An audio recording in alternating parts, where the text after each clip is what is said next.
Forgotten soldier, chapter 6.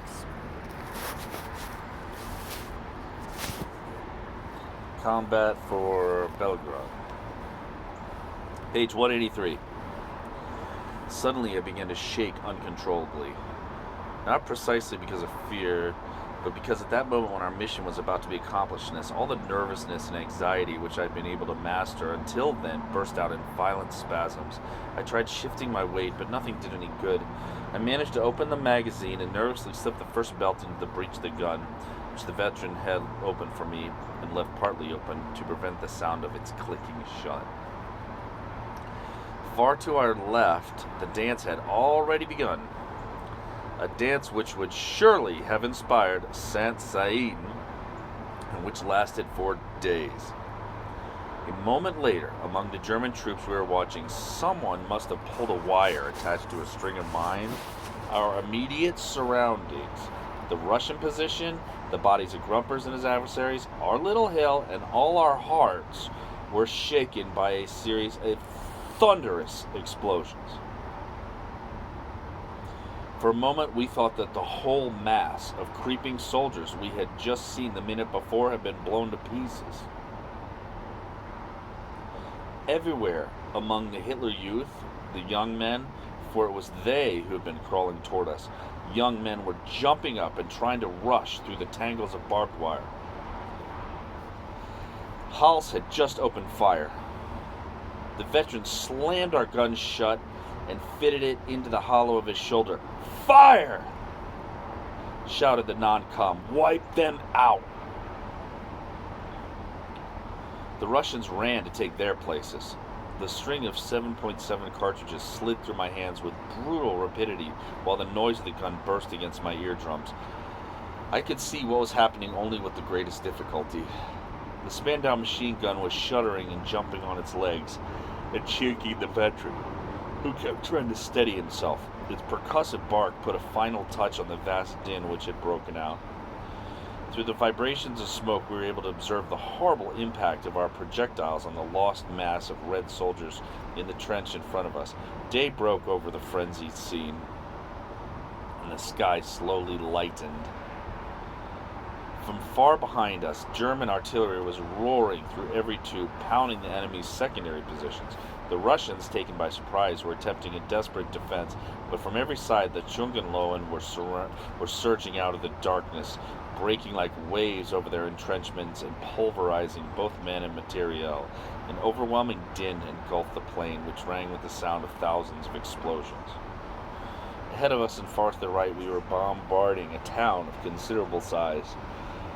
Slow spirals of smoke, some 50 yards across, rolled along the ground from enormous fires. I was feeding a second magazine into our infernal machine, and the veteran continued to pour his projectiles onto the dead and living who were jammed into the advanced Soviet position. Then through all the noise we heard the unmistakable rumble of tanks. "Our panzers!" shouted the Czech with a demoniacal laugh. Hals left his position and rushed toward us with a leap which made us think he'd been hit.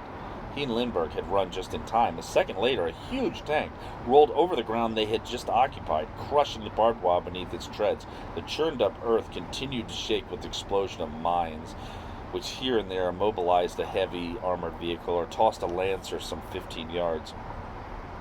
The tank, followed by two others, passed very close to us, thrusting toward the enemy position we had already been peppering for several minutes. In no time it had crossed the trench, which was overflowing with the bodies of Russian soldiers. Then a second and a third tank plunged through the bloody paste and rolled on, their treads stuck with horrible human remains. Our non-com gave an involuntary cry of horror at the sight. Soon the young soldiers, fresh from the sportive pleasures of the barracks, would arrive at this foul reality. We heard a cry of horror, followed by one of victory as the first assault wave continued its advance. More tanks were pouring out of the woods behind us, crushing the saplings and brush and driving, almost rearing up on their treads, toward companies of infantry who had to hurry to get out of the way. If there were any wounded lying on the ground, that was their bad luck. The first phase of the attack was supposed to occur like a flash of lightning, with nothing permitted to hinder the progress of the tanks. An infantry group had just joined us, and their leader was talking with ours when a tank bore down exactly on our position. Everyone jumped aside. The young soldier ran toward the tank, trying to wave it off with large gestures, but the monster continued unswervingly, like a blind animal, churning up the ground a bare 2 yards from our hillock. In my haste, my foot caught on the Spandau machine gun, and I fell, full length, down the other side of the rise. The huge machine flattened the edge of our projection, and the steel sections of its treads rolled past, horribly close to my haggard eyes. Okay, what happened next? I retain nothing from those terrible minutes except indistinct memories which flashed into my mind with sudden brutality, like apparitions, among bursts and scenes and visions that are scarcely imaginable. It's difficult to even try to remember moments during which nothing is considered, foreseen, or understood, when there's nothing under a steel helmet but an astonishingly empty head, and a pair of eyes which translate nothing more than would the eyes of an animal facing mortal danger. There's nothing but the rhythm of explosions, more or less distant, more or less violent, and the cries of madmen, to be classified later according to the outcome of the battle, as the cries of heroes or of the cries of murderers. And they are the cries of the wounded, and the agonizingly dying, shrieking as they stared a part of their body reduced to pulp, the cries of men touched by the shock of battle before everybody else, who run in any and every direction, howling like banshees. There are the tragic, unbelievable visions which carry from one moment of nausea to another, guts splattered across the rubble and sprayed from one dying man into another, tightly riveted machines ripped like the belly of a cow which had just been sliced open, flaming and groaning, trees broken into tiny fragments, gaping windows pouring out torrents of billowing dust, dispersion into oblivion, all the remains of a comfortable parlor. And then there are the cries of the officers and the non-coms trying to shout across this cataclysm to regroup their sections and companies. That is how we took part in the German advance, being called through the noise and dust, following the clouds churned up by our tanks to the northern outskirts of Belgrade. All resistance was overwhelmed, and once again everything was either German or dead. And a sea of Russian soldiers had drawn back into the limitless confines of their country. There were thousands of prisoners, including the pro-Germans, who immediately placed in the hands of our indifferent soldiers lists of those we should shoot. There was the park of Russian vehicles hiding 2,000 or 3,000 enemy soldiers determined to slow our advance, and the Spandau machine gun into which the veteran and I continued to feed cartridges, and Hals Spandau, and the one attached to Group 10, decimated and reformed, firing and laughing as they fired in vengeance for their fallen comrades. We sent a rain of anti-tank shells onto the park and listened to the howls of the Russians, who no longer dared to move or surrender or attack before flames devoured the area and forced us to retire from the unbearable heat. Toward noon, the Soviets began to retaliate and rained a devastating fire on the rising waves of Junkenloven, our military men, but nothing stopped the young lions, and nothing stopped the Hitler Youth, even for a moment, and the burned-out ruin of Belgrade fell into the hands of their survivors on the second evening. In a heady state, near delirium, we went on, with almost no rest, to enlarge the wedge of our troops that had driven into the mass of the Soviet Central Front, a front of 150,000 men, according to our so-called information services. In fact, closer to 400,000 or 500,000 Russians were jostled back by 60,000 Germans. By the end of the third day of continuous battle, during which we'd only been able to snatch an occasional half-hour sleep, we were seized by the furious strength of madmen.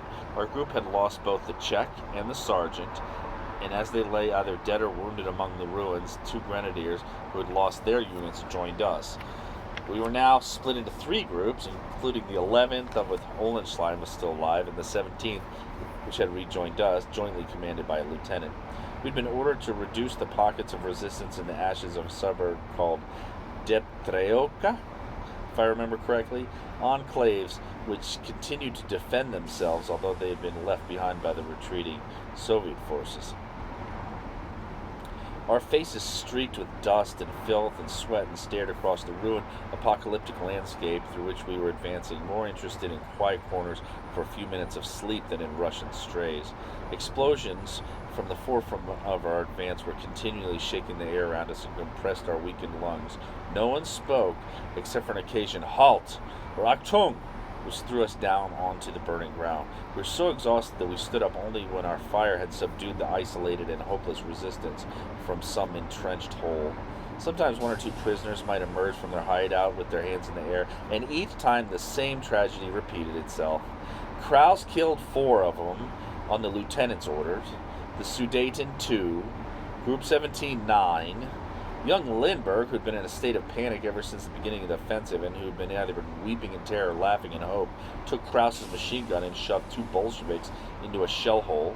The 2 wretched victims were both a good deal older than the boy and kept imploring his mercy. We could hear their desperate shouts for a long time, but Lindbergh, in a paroxysm of uncontrollable rage, kept firing until they were quiet. Then there was the bread house. So called because after the massacre we found a few wretched biscuits of bread there, which we devoured, hoping to extract some return for the horrors which the wars had forced upon us.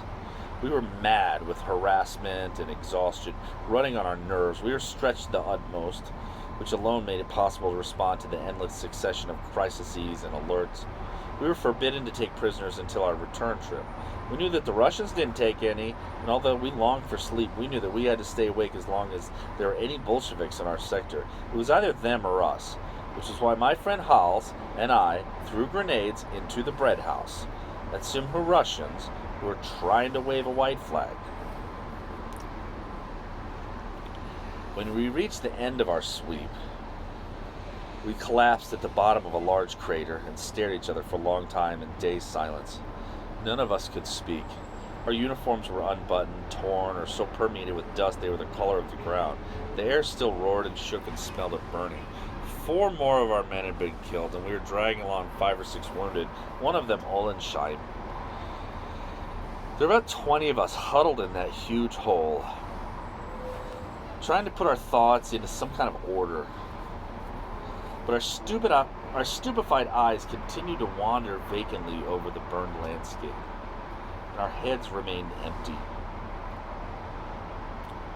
The radio announced that our Belgrade offensive had been crowned with success and marked the beginning of our further progress eastward. By the 4th or 5th evening, we'd gone through Belgrade without even knowing it. Our assault troops were catching their breath, and numerous ranks of infantry were sleeping on the great battered plain. We were soon loaded onto a truck and driven to a key position. I didn't understand why the ruined hamlet where we were put down was considered strategic, but grasped that this was one of the places from which the next phase of our offensive would be launched. The gently rolling landscape of fat-bellied orchard and willow-bordered streams and irrigation canals reminded me somehow of Normandy.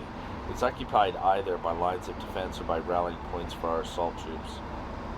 We began to organize our position among the poor, half-ruined houses of the hamlet. Our first job was to get rid of some 30 Bolshevik corpses scattered through the rubble. We dumped them into a small garden which must once have been cultivated. The day was hot and heavy. A greasy sun threw sharp shadows and made us squint in the harsh light, which emphasized every hollow of our exhausted faces. The same light poured down onto the faces of the dead Russians, whose fixed eyes were opened inordinately wide. Looking at them and thinking about us all made our stomach turn over. "Isn't it funny," the Sudeten remarked calmly, "how quickly a fellow's beard grows when he's dead? Look at this one." He turned over a body with his foot. The man's tunic was torn by 7 or 8 bloody holes. "He probably shaved yesterday, just before he was killed. And look at him now. He's got a beard on him. That would have taken a week otherwise." "See this one," laughed another fellow who was clearing out a building which had been hit by a heavy mortar shell. He was dragging a Russian soldier whose head had been blown off. You do better go and shave yourself if you want anyone to recognize you when it's your turn tomorrow. You give me a pain with your idiotic remarks. Anyone would think that's the first stiff you've ever seen. The veteran sat down on a heap of rubble and opened up his mess tin. We found a cellar, which made for a perfect defense point, and moved into it with our 2 machine guns. We dug out the air vent, which had been blocked by the collapse of the house, and even enlarged it, stopping work for a moment to watch a flight of Stukas pass overhead. Somewhere, not too far away, Ivan must have been drenched by the rain of bombs. Hals had made a hole in the masonry walls and was estimating the firing possibilities. Lindbergh was almost jubilant to be setting up this precarious shelter. Everything which now seemed to be working to our advantage stirred him to a strange excitement, in contrast to the helpless fear in the flaming alleys of Belgrade, which had reduced him to whining and pissing in his pants. 3 yards away, the veteran and I were shoving in supports to brace the large air vent, which at best seemed a shaky proposition. Whenever we moved, our helmets scraped against the low ceiling. Behind us, Krauss and 2 other grenadiers were removing the fallen stones and rubble which littered the floor. One of them picked up an empty bottle and, with a civilian reflex, stood it against the wall to wait for the harvest. As I've said, we'd lost our non-com, and the veteran, who was an Oberkefreiter, was now commanding our group. However, we were still under the orders of a fat Stabsfeldfebel, who directed all 3 groups, and who was killed 2 days later. The bastard checked our work with all the airs of a superior officer, forcing us to check this detail or that, unaware that he had only 48 hours to left. We spent the day waiting and watching the companies of sweating troops march by against a continuous background of heavy explosions and a variety of other noises. It was in precisely these moments that everything became intensely painful. As we slowly regained our spirits, we began to grasp what had happened. It suddenly struck us that our non-com and Grumpers and the Czech and the wounded boy abandoned to his fate were in fact no longer with us.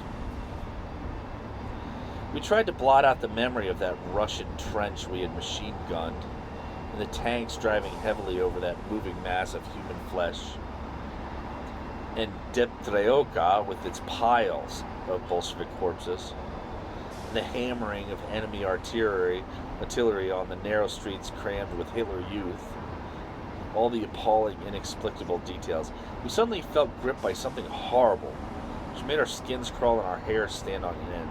For me, these memories produced a loss of physical sensation, almost as if my personality had split. I knew that I was actually incapable of such experiences, not because I was superior to other people, but because I knew such things didn't happen to young men who have led normal lives more or less like other people's. The 3 grenadiers stood talking beside the staircase. The veteran, alone by the air vent, through which floods of sunlight poured into the room, was going through his pockets, spreading out their wretched contents on a flat stone. Hals had curled his big body onto a rough bench and was lying silent, while Lindbergh and the Sudeten were staring through the holes in the walls, their minds clearly far away. I went over to Hals and lay down beside him. We stared at each other for a while, unable to speak. "What the hell are we doing here?" Hals said finally. His face had grown noticeably harder since Bialystok. I limited myself to a gesture of ignorance. "I'd like to sleep, but I can't," he said. "Yes, it's just as hot in here as outside. Let's go out anyway." We went out and took a few steps. The light was blinding. "Maybe there's some cold water over there," I said, pointing to an orchard divided by a thin stream. "I'm not thirsty, not hungry either," Hals answered to my great surprise. I was used to his enormous appetite. "Are you sick?" "No, I just feel like vomiting. I'm so tired, and those fellows over there don't help either." He nodded at the 30 putrefying corpses in the little garden. "That's always how it is with fellows who won't make any more trouble," I answered in a tone which still surprises me. Ours were picked up before we got here, Ellis continued. There's some freshly turned ground just inside the village. I don't know how many they were able to stuff in there. Do you know how many we've had killed already? We were silent for a moment. We'll probably be relieved soon, Hals. Yes, he said. I hope so. We really were shits to kill those pop-offs at that bread house. He was clearly troubled by the same things that troubled me. Listen, the bread house is how it is, and all there is, I answered. I can still feel the cartridges running through my hands, see them entering the span-down machine gun, and see the bluish smoking metal of the barrel and the sparks that flew out each time the gun fired, painfully striking my hands and face, and hear the shrieks penetrating that infernal din and the cries for help. Pomosh! Pomosh! Something hideous had entered our spirits, to remain and haunt us forever. It was broad daylight, but we had no idea what time it was. Was it still morning? Was it afternoon? It didn't matter. Everyone ate and drank when we could, slept when he could, tried to think wherever he could take off his helmet. It's strange how much a helmet interferes with thought. It was still daylight when an enemy barrage ripped into the orchards and the advancing troops, who had stopped only a short distance from us. We dived into our cellar shelter and stared anxiously at the ceiling. It rained down plaster with each explosion. We'll have to shore it up, too, said the veteran. If anything lands too close, the whole thing will come down on our heads. The bombardment lasted for about 2 hours, and a few Soviet shells fell right beside us. They were clearly intended for the assault troops. Our big guns answered theirs, and all other sounds were drowned in the noise of artillery. Shells from our howitzer were shooting right over our ruin, contributing as much to the collapse of our ceiling as the Russian shells, which sometimes burst less than 30 yards away. During the bombardment, we were all gripped by an extreme and exhausting tension. Some of us attempted predictions only to be contradicted by events a few moments later. The veteran smoked nervously, continuously begging us to shut up. Kraus had drawn apart and sat muttering in a corner. Perhaps he was praying. In the evening, one of the counterattack units visited us and installed an anti-tank gun nearby. A colonel came by a little later. He tested the new supports we had put in to prevent any further collapse of the roof. Well done, he said. He made the rounds of our little group, offering each man a cigarette. Then he rejoined his unit, which part of the Gross Deutschland, a little closer to the front. It grew dark. Through the tattered silhouettes of the remaining orchard trees, the horizon glowed fire. The battle was not yet over, and the extreme tension it generated was almost unbearable. We had to take turns standing guard outside, and no one had a good night's sleep. We were rounded up well before dawn and forced to abandon our well-organized hole and proceed further into Soviet territory. The German advance had not been stopped. During our advance, we crossed a frightful, slaughtering ground of Hitler Youth, mixed into the dirt by the bombardment of the day before. Each step made us realize with fresh horror what could become of our miserable flesh. Somebody should have buried all this mincemeat so we wouldn't have to look at it, Hals grumbled. Everybody laughed, as if he just said something funny. We crossed a piece of ground so heavily pitted with shell holes it was hard to imagine that anyone who'd been on it could have survived, and an open-air hospital behind an embankment from which the shrieks and groans came so thick and fast it sounded like the scalding room for pigs. We were staggered by what we saw. I thought I would faint. Lindbergh was crying with terror. We crossed the enclosure with our eyes fixed on the sky, seeing as if in a dream young men howling with pain, with crushed forearms or gaping abdominal wounds, staring with incomprehension at their own little guts puffing out the piece of cloth which had been hastily flung over them. Immediately beyond the hospital, we had to wade across another canal. The cool water which rose above our waists made us feel much better. On the far bank, the springing turf was strewn with Russian bodies. A Soviet tank, twisted and blackened by fire, stood by with a big gun and the shattered bodies of its operators. To our left in the northeast, the battle continued more fiercely than ever. We thought we'd heard a groan from one of the Russian gunners and went over to a man smeared with blood who was leaning, gasping against one of the wheels of the gun carriage. One of our men uncorked his drinking bottle and lifted the head of the dying man. The Russian stared at us through enormous eyes, widened by terror or shock. He cried out, and then his head fell back, thudding against the metal of the wheel. He was dead. We continued across a series of rolling, wooded hills, where our frontline troops were regrouping and catching a moment's rest in the shade of the trees. Many men wore bandages, whose whiteness stood out sharply against the gray, dusty faces. We were rapidly regrouped, hauled out, and sent to precise locations.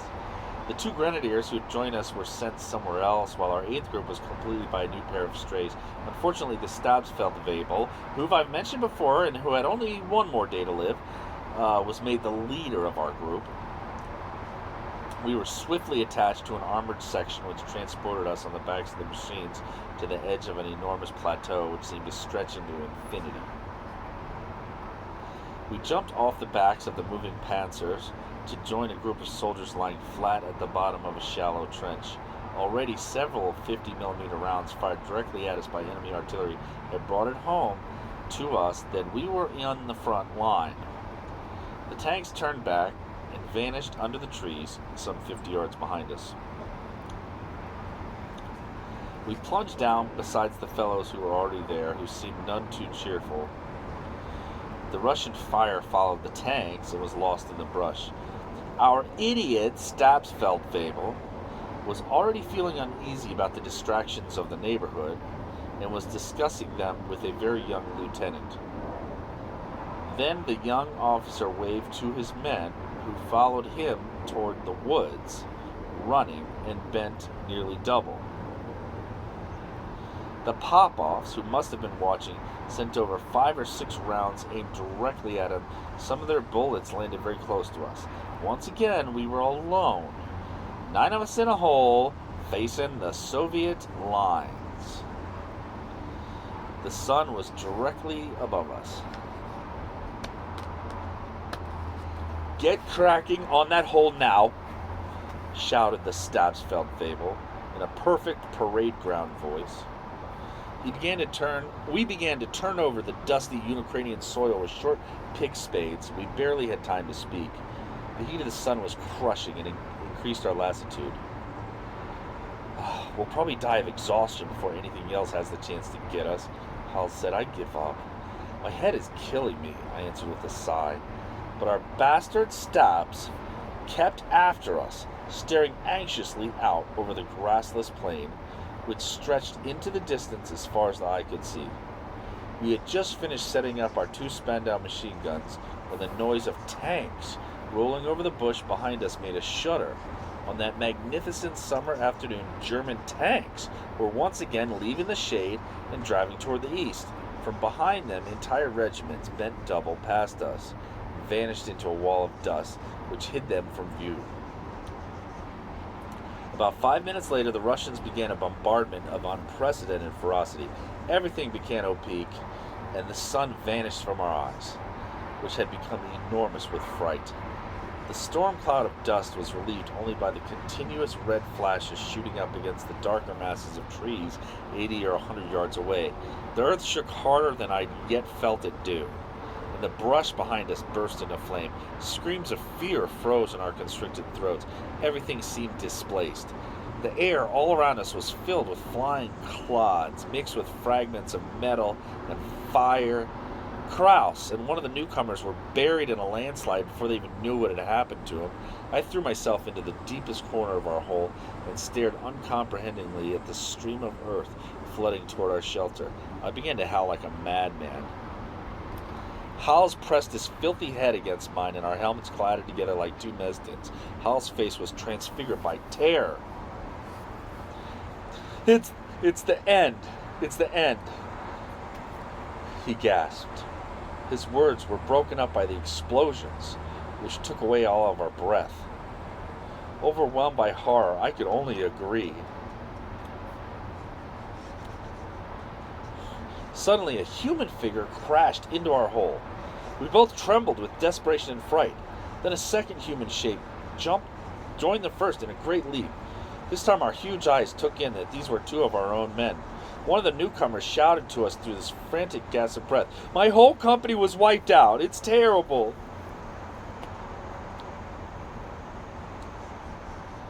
He carefully lifted his head just over the edge of the embankment as a series of explosions began to rip through the air beside us. His helmet and a piece of his head were sent flying, and he fell backward with a horrifying cry.